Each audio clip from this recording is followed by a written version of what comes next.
뉴욕 상품 거래소의 전광판이 녹색으로 깜빡입니다. 은 1온스당 63달러 30센트. 겉보기에 이 숫자는 사상 최고치에 근접해 보이며 투자자들을 안심시킵니다. 뉴스 앵커들은 은 가격이 많이 올랐다며 호들갑을 떨고 있습니다.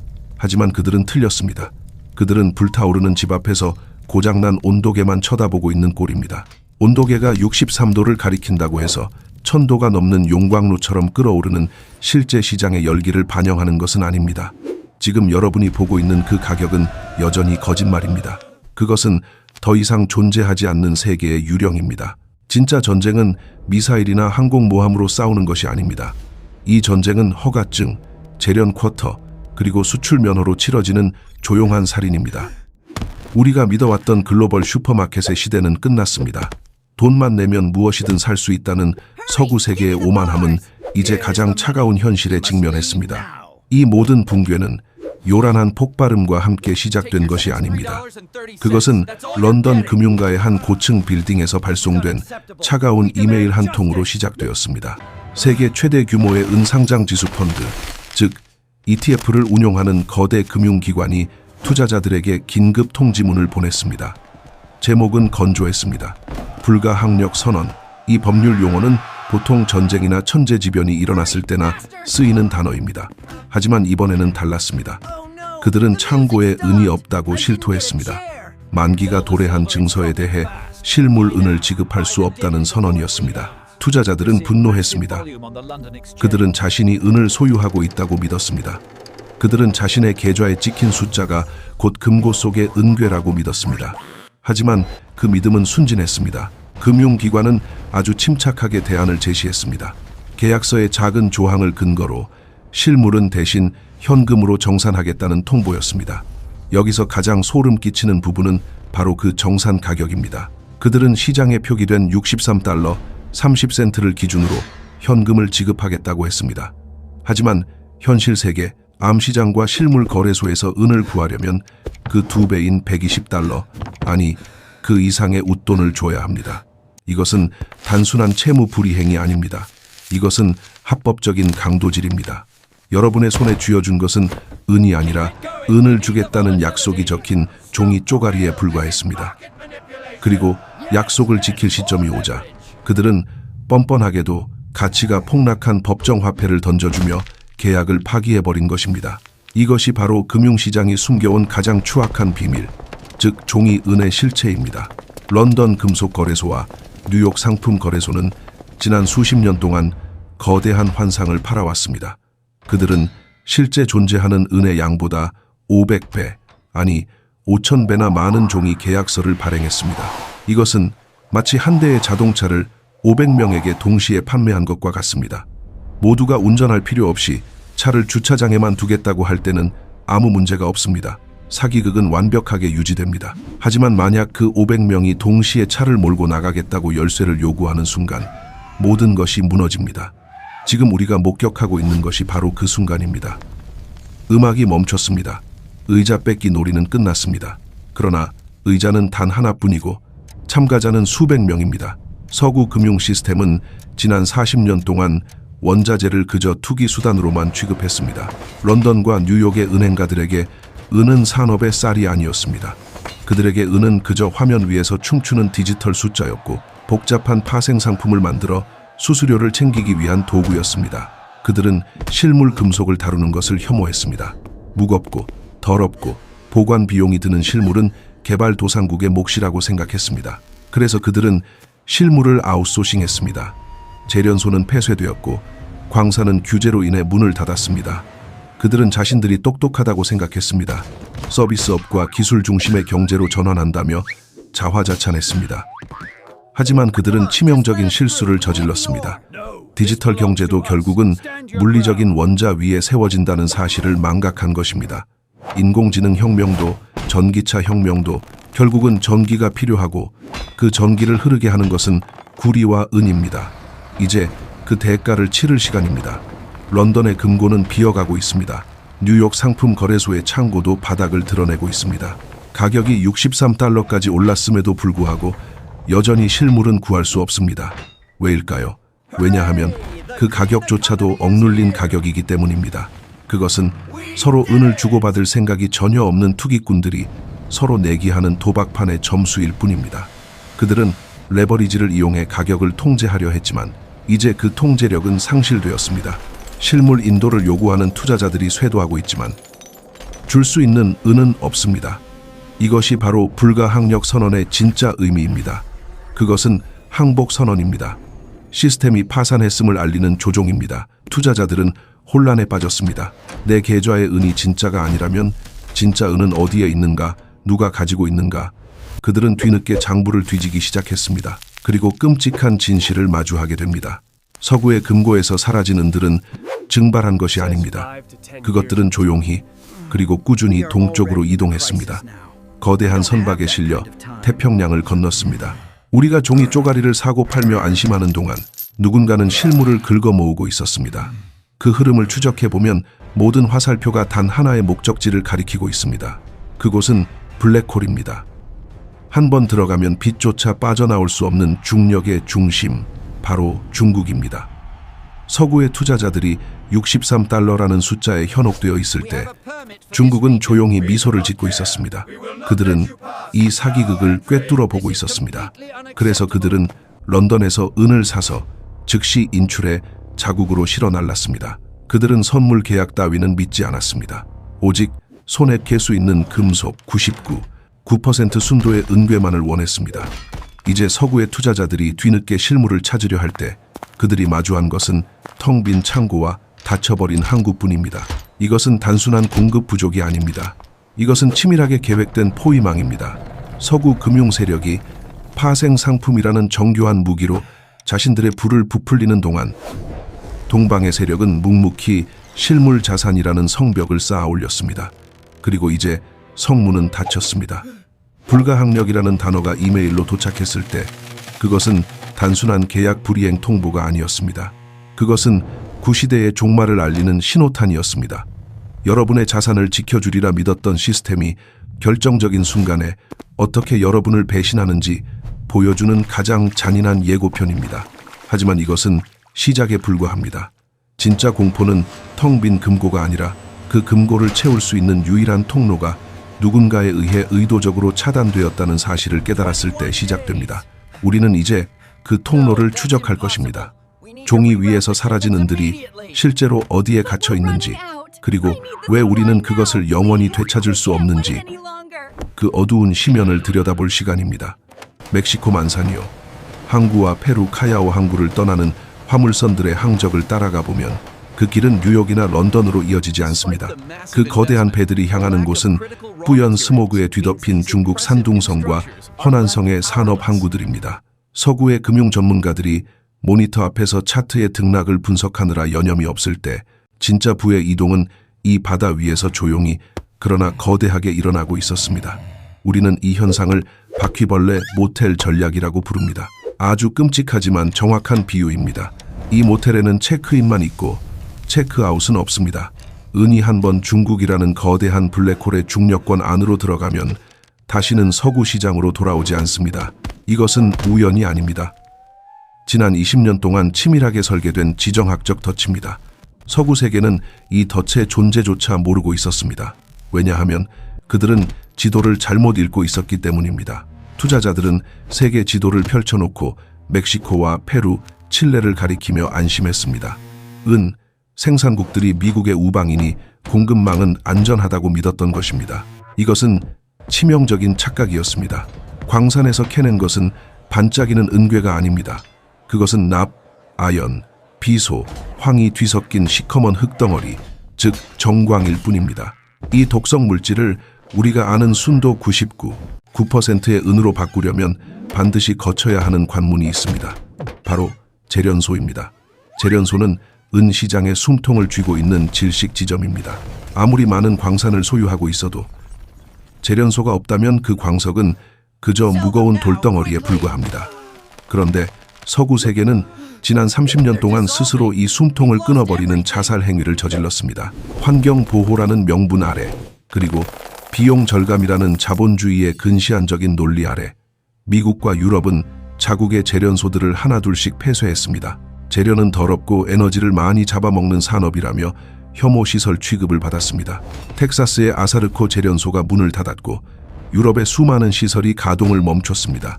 서구의 엘리트들은 자신들이 더 깨끗하고 고상한 서비스 경제로 진화했다고 착각했습니다. 그들은 더러운 공해 산업을 개발도상국으로 떠넘기며 쾌재를 불렀습니다. 중국은 그 기회를 놓치지 않았습니다. 그들은 서구가 벌인 그 더러운 일을 기꺼이 떠안았습니다. 중국 정부는 막대한 보조금을 쏟아부어 세계 최대 규모의 재련단지를 건설했습니다. 그들은 환경 오염을 감수하면서까지 전 세계의 광석을 빨아들이는 거대한 위장이 되기로 자처했습니다. 그 결과 지금 전 세계 구리, 리튬, 코발트, 그리고 은의 재련 능력 절반 이상을 중국이 장악하게 되었습니다. 이것이 의미하는 바는 실로 공포스럽습니다. 멕시코의 광산에서 캐낸 은이라 할지라도 그것이 정제되기 위해서는 태평양을 건너 중국의 용광로 속으로 들어가야 합니다. 그리고 일단 그 광석이 중국 항구에 하역되는 순간 소유권의 성격은 완전히 바뀝니다. 광석은 더 이상 멕시코 기업의 자산이 아니라 중국의 사법권 아래 놓인 전략 물자가 됩니다. 이것이 바로 톨게이트 함정입니다. 과거에는 중국이 이 광석을 재련한 뒤 은괴로 만들어 다시 런던이나 뉴욕으로 수출했습니다. 톨게이트비만 챙기고 물건은 돌려보냈던 것입니다. 그래서 서구는 중국을 그저 세계의 공장 정도로만 여겼습니다. 하지만 이제 상황이 급변했습니다. 삼성의 새로운 배터리 기술과 탑콘, 태양광 패널의 등장으로 은은 단순한 귀금속이 아니라 녹색 에너지 혁명의 산소가 되었습니다. 중국은 이제 세계의 공장이 아니라 세계의 최종 소비자가 되었습니다. 그들은 더 이상 재련된 은을 수출할 이유가 없습니다. 자국의 태양광 패널 공장과 배터리 공장을 돌리기에도 빠듯하기 때문입니다. 여기서 중국 공산당은 조용히 킬 스위치를 작동시켰습니다. 바로 수출 통제입니다. 2년 전 갈륨과 게르마늄 수출을 제한하며 서구 반도체 산업의 목을 졸랐던 그 방식 그대로입니다. 이번 타깃은 은입니다.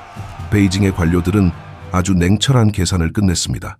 은 1온스를 런던에 $28에 파는 것보다 그 은을 이용해 태양광 패널을 만들어 독일에 $500에 파는 것이 훨씬 더 큰 이익이라는 것을 깨달은 것입니다. 원자재를 파는 것은 식민지나 하는 짓입니다. 제국은 완제품을 팝니다. 그래서 그들은 항구를 봉쇄하기 시작했습니다. 공식적인 금수 조치는 아닐지라도 수출 허가 지연, 쿼터 축소, 환경 검사 강화 등 온갖 보이지 않는 장벽을 세워 은의 유출을 막고 있습니다.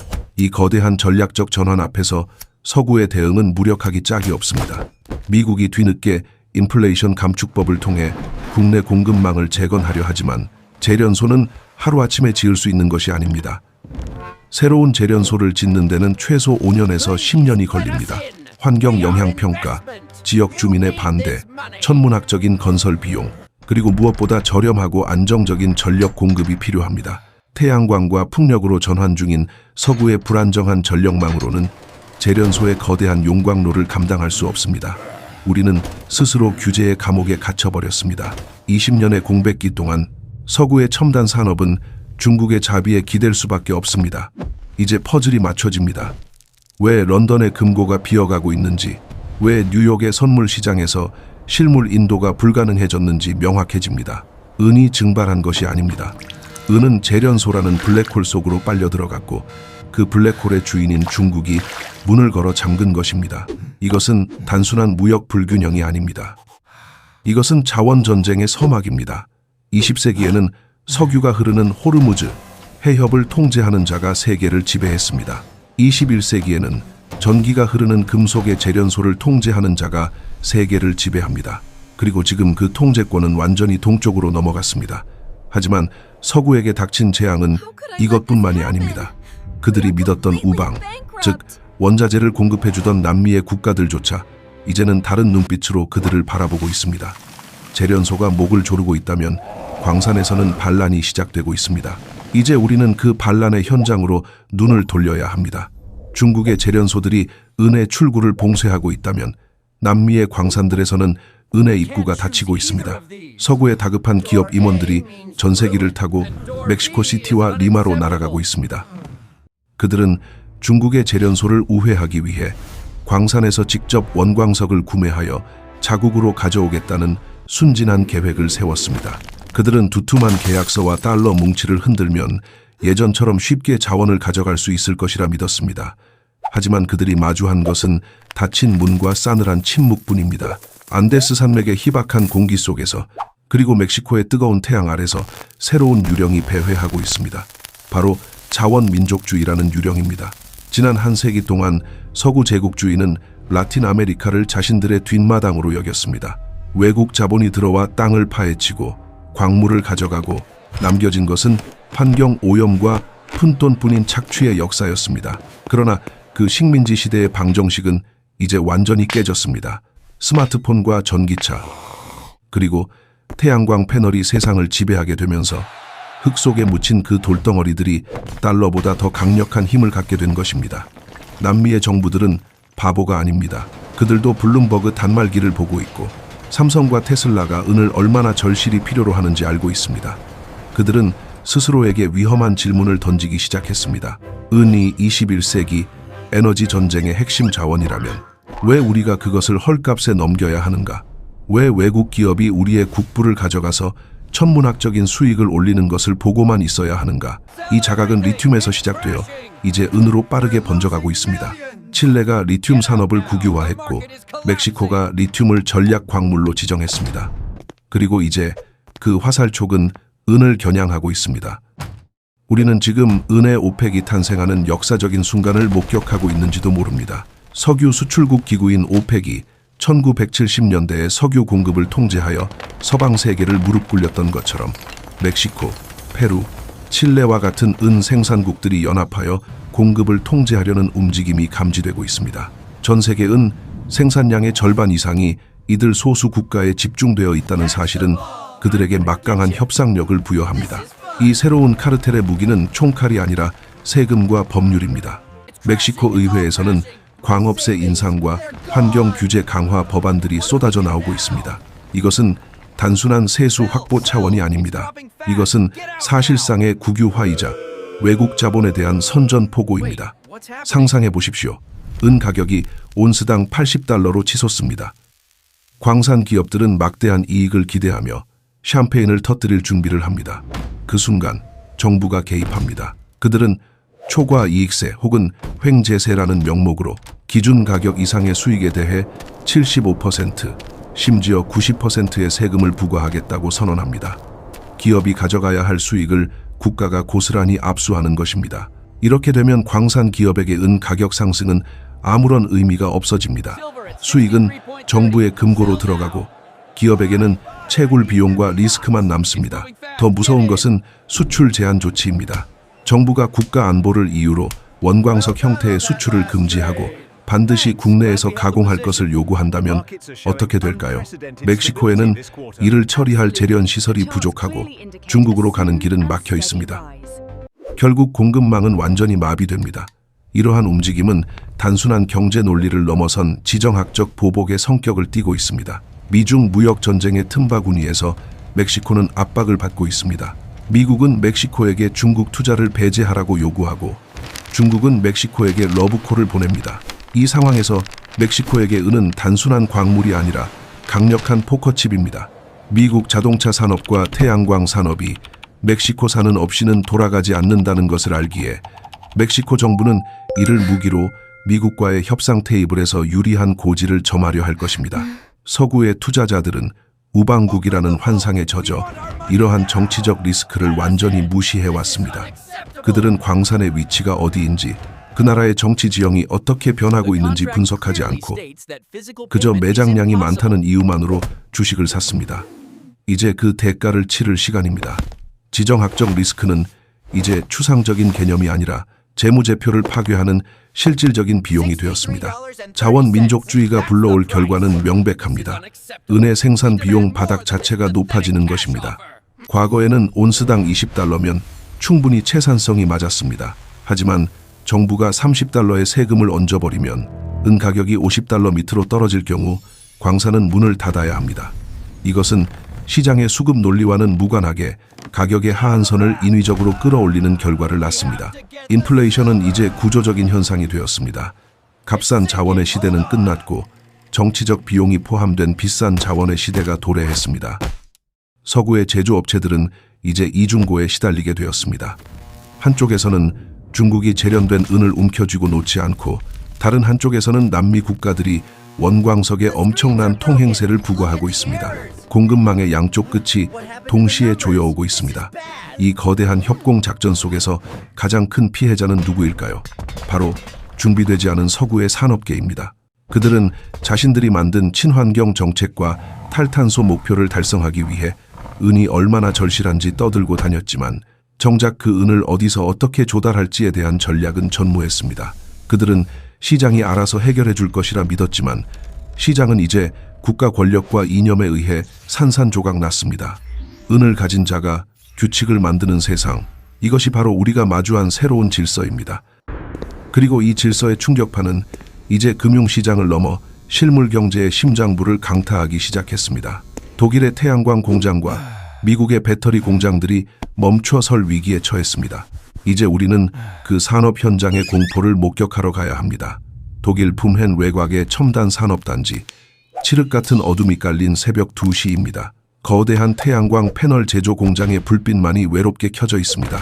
이 공장의 구매 담당 이사는 지금 식은땀으로 뒤범벅이 된 채 모니터를 응시하고 있습니다.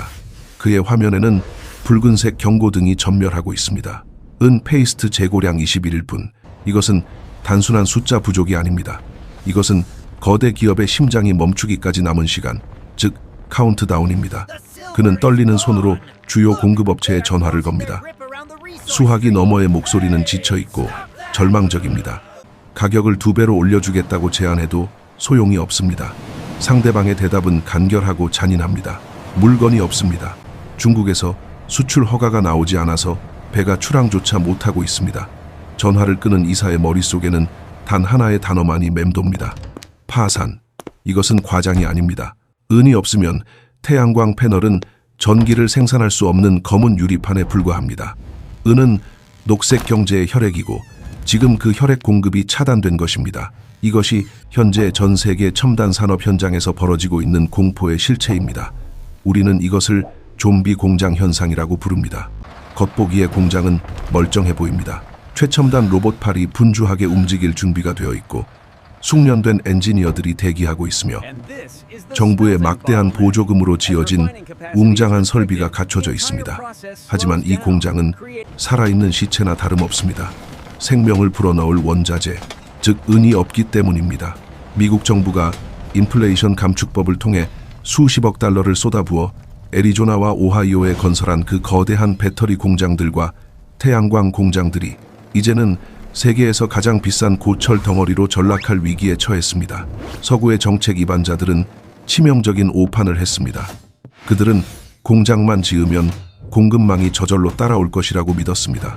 그들은 돈을 찍어내어 건물은 지을 수 있었지만 은을 찍어낼 수는 없다는 물리적 현실을 망각했습니다.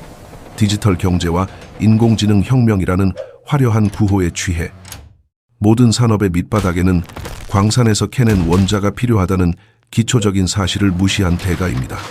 이 공황 상태는 구매 담당자의 책상에서 끝나지 않습니다. 그것은 기업의 이사회로 그리고 국가의 경제부처로 들불처럼 번져나갑니다. 태양광 패널 제조업체들은 이제 굴욕적인 선택을 강요받고 있습니다. 공장을 멈추고 위약금을 물어낼 것인가, 아니면 경쟁자인 중국 기업에게 무릎을 꿇고 완제품을 사올 것인가. 아이러니하게도 중국은 은원자재 수출은 막았지만 은이 들어간 완제품인 태양광 패널의 수출은 장려하고 있습니다. 서구 기업들이 원료를 구하지 못해 허덕일 때 중국 기업들은 우리가 만든 패널을 사면 바로 해결된다며 유혹의 손길을 뻗습니다. 결국 서구의 기업들은 울며 겨자 먹기로 중국산 패널을 수입하여 자신의 상표를 붙여 팔거나 설치 사업으로 전환할 수밖에 없습니다. 이것은 산업 주도권의 완전한 항복 선언입니다. 중국은 원자재를 통제함으로써 경쟁국의 제조업 기반을 무너뜨리고 최종 제품 시장까지 독점하는 이중의 승리를 거두고 있습니다. 더욱 심각한 문제는 이것이 인플레이션의 성격을 완전히 바꾼다는 점입니다. 지난 10년 동안 태양광 발전 단가가 획기적으로 낮아질 수 있었던 것은 기술 발전 덕분이기도 했지만 값싼 은과 중국의 저가 공세 덕분이었습니다. 정책 이반자들은 이 디플레이션 추세가 영원할 것이라고 가정하고 탄소 중립 계획을 세웠습니다. 하지만 이제 그 전제가 무너졌습니다. 은 부족으로 인해 태양광 패널 가격이 폭등하고 전기차 배터리 가격이 치솟기 시작했습니다. 친환경 에너지로의 전환은 이제 더 이상 저렴한 선택이 아닙니다. 그것은 막대한 비용을 요구하는 고통스러운 과정이 되었습니다. 그린 인플레이션이라는 괴물이 깨어난 것입니다. 서민들의 전기 요금 고지서, 새 차를 사려는 소비자의 지갑, 그리고 정부의 예산안에 이르기까지 은 부족이 초래한 나비 효과는 경제 전반을 강타할 것입니다. 이제 서구의 산업계는 뒤늦게 깨닫고 있습니다. 자신들이 만든 최첨단 기술, 즉 삼성의 전고체 배터리와 고효율, 태양광 기술이 오히려 자신들의 목을 조르는 밧줄이 되었다는 사실을 말입니다. 기술이 발전할수록 더 많은 은이 필요하고 더 많은 은이 필요할수록 공급망의 목줄을 쥔 세력에게 더 깊이 종속될 수밖에 없습니다. 이것은 기술의 역설입니다. 실리콘밸리의 천재들이 아무리 뛰어난 AI를 개발하고 설계도를 그려도 그것을 실현할 물질이 없다면 그것은 화면 속의 그림에 불과합니다. 우리는 지금 비트의 세계에서 아톰의 세계로, 가상의 부에서 실물의 결핍으로 강제 이동당하고 있습니다. 그리고 이 혼란의 소용돌이 속에서 가장 기민하고 냉혹한 자들은 이미 움직이기 시작했습니다. 그들은 더 이상 런던의 금속 거래소나 뉴욕의 월가를 쳐다보지 않습니다. 그들은 이제 어둠 속에서 거래되는 진짜 시장, 그림자 시장으로 눈을 돌리고 있습니다. 이제 우리는 공식적인 가격표가 무의미해진 세상, 암시장이 지배하는 새로운 질서 속으로 들어가야 합니다. 이제 세계는 두 개의 시장으로 쪼개졌습니다. 하나는 우리가 매일 뉴스에서 보는 공식 시장, 즉 시장 A입니다. 이곳은 정부의 규제를 받고 텔레비전 화면에 가격이 표시되며 대다수의 대중이 머무르는 곳입니다. 이곳의 은 가격은 여전히 낮게 유지되고 있습니다. 하지만 여기에는 치명적인 함정이 있습니다. 그 가격으로는 실물을 구할 수 없다는 것입니다. 마치 구소련의 국영 상점과 같습니다. 가격표에는 빵 한 덩이가 1루블이라고 적혀 있지만 진열대는 텅 비어 있습니다. 반면 어둠 속에서 거대하게 성장하고 있는 시장 B가 있습니다. 우리는 이것을 그림자 시장 혹은 실물 시장이라고 부릅니다. 이곳은 상하이 금거래소의 현물 가격이 지배하고 런던의 뒷골목에서 은밀하게 거래되는 프리미엄이 붙는 곳입니다. 이곳의 가격은 공식 시장보다 훨씬 높습니다. 하지만 여기에는 진짜 은이 있습니다. 돈을 내면 물건을 갤 수 있습니다. 이것이 바로 다가올 미래의 모습입니다.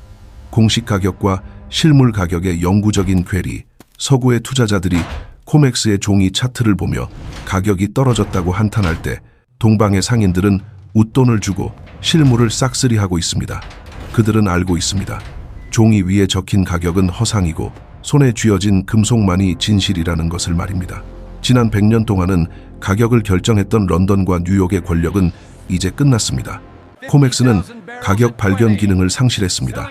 그곳은 실물을 사고 파는 시장이 아니라 실물이 없는 투기꾼들이 서로 돈을 놓고 도박을 벌이는 카지노가 되었습니다. 반면 상하이 금거래소는 철저하게 현금과 실물을 교환하는 곳입니다. 중국은 세계 최대의 소비국이자 수입국으로서 가격 결정의 주도권을 가져갔습니다. 최근 몇 달간 지속된 상하이 프리미엄, 즉 상하이의 은 가격이 런던보다 10% 이상 높게 거래되는 현상은 일시적인 이상 징후가 아닙니다. 그것은 새로운 표준입니다. 물은 낮은 곳으로 흐르지만 재화는 가격을 높게 쳐주는 곳으로 흐릅니다. 전 세계의 은이 서구의 금고를 빠져나와 동쪽으로 이동하는 것은 거스를 수 없는 중력의 법칙입니다. 서구 금융 시스템이 파생상품 레버리지로 가격을 억누르려 할수록 실물은 더 빠르게 동쪽으로 빨려 들어갈 것이고 서구의 창고는 더욱 빨리 고갈될 것입니다. 결국 서구의 가격 메커니즘은 텅 빈 창고 앞에서 작동을 멈추게 될 것입니다. 이 혼란 속에서 스마트머니는 이미 대탈출을 시작했습니다. 그들은 상장 지수펀드, 즉 ETF를 더 이상 신뢰하지 않습니다. 우리가 서두에서 목격했듯이 위기가 닥치면 ETF는 불가항력 선언 뒤에 숨어버립니다. 그들은 여러분의 은을 지켜주는 수호자가 아닙니다. 그들은 그저 수수료를 챙기는 관리인일 뿐이며 진짜 주인이 나타나면 언제든지 문을 닫을 준비가 되어 있습니다. 깨어있는 투자자들은 이제 카운터파티 리스크, 즉 거래 상대방의 파산 위험이 없는 자산으로 이동하고 있습니다. 그것은 바로 내 손 안에 있는 실물입니다. 그들은 주식 계좌의 숫자를 줄이고 개인 금고의 무게를 늘리고 있습니다. 브릭스 국가들이 달러 의존도를 줄이고 금과 은을 축적하는 것과 똑같은 논리입니다. 화폐가 무기화되고 금융 시스템이 불안정해질 때 유일하게 믿을 수 있는 것은 역사적으로 증명된 가치의 저장 수단뿐입니다. 은은 단순한 산업재가 아닙니다. 그것은 민중의 금이자 최후의 안전 자산입니다. 이제 결론을 내릴 시간입니다. 우리는 긴 여정을 통해 은 시장을 둘러싼 거대한 음모와 구조적 붕괴를 추적했습니다. 결론은 명확하고 잔혹합니다. 첫째, 기술은 거짓말을 하지 않습니다. 삼성의 배터리와 차세대 태양광 패널은 막대한 양의 은을 필요로 하며 이 수요는 줄어들지 않을 것입니다. 둘째, 공급망은 무너졌습니다. 서구는 재련소를 포기함으로써 중국에게 목덜미를 잡혔고 남미의 자원민족주의는 원자재의 출구를 봉쇄하고 있습니다. 셋째, 가격 시스템은 고장났습니다. 종이시장은 현실을 반영하지 못하고 있으며 진짜 가격은 그림자 시장에서 결정되고 있습니다. 이 세 가지 요소가 결합하여 완벽한 폭풍을 만들어내고 있습니다. 이것은 단순한 투자 기회가 아닙니다. 이것은 생존의 문제입니다. 대중은 항상 늦습니다. 그들은 뉴스에서 은 가격이 사상 최고치를 경신했다는 보도가 나올 때야 비로소 허겁지겁 매수 버튼을 누를 것입니다. 하지만 그때는 이미 늦었습니다. 그때가 되면 시장에는 두 가지 문구만 남아있을 것입니다. 품절 혹은 구매 제한. 슈퍼마켓의 진열대가 비어있는데 돈이 무슨 소용이 있겠습니까?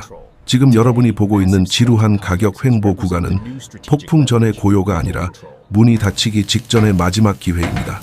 중국은 문을 닫고 있습니다. 멕시코는 빗장을 걸고 있습니다. 재련소는 가동을 멈추고 있습니다. 거대한 톱니바퀴들이 맞물려 돌아가며 서구의 불을 동쪽으로, 종이의 불을 실물로 이전시키고 있습니다. 이 거대한 흐름 앞에서 당신은 무엇을 하고 있습니까? 아직도 고장난 온도계를 보며 집이 안전하다고 믿고 있습니까? 아니면 타오르는 불길을 피해 소화기를 찾고 있습니까? 기억하십시오. 금융의 역사에서 가장 큰 부의 이동은 위기의 순간에 발생했습니다. 준비된 소수는 불을 거머쥐었고 방관하던 다수는 자산을 잃었습니다. 은전쟁은 이미 시작되었습니다. 총성은 울리지 않았지만 승패는 이미 기울어지고 있습니다. 당신의 포트폴리오는 종이로 지은 성입니까? 아니면 은으로 쌓은 요새입니까? 닫히는 문틈 사이로 쏟아지는 마지막 빛을 보십시오. 그 빛이 사라지기 전에 당신의 위치를 정해야 합니다. 이것은 경고가 아닙니다. 이것은 미래에서 온 초대장입니다. 실물을 소유하지 못한 자, 아무것도 소유하지 못하게 될 것입니다.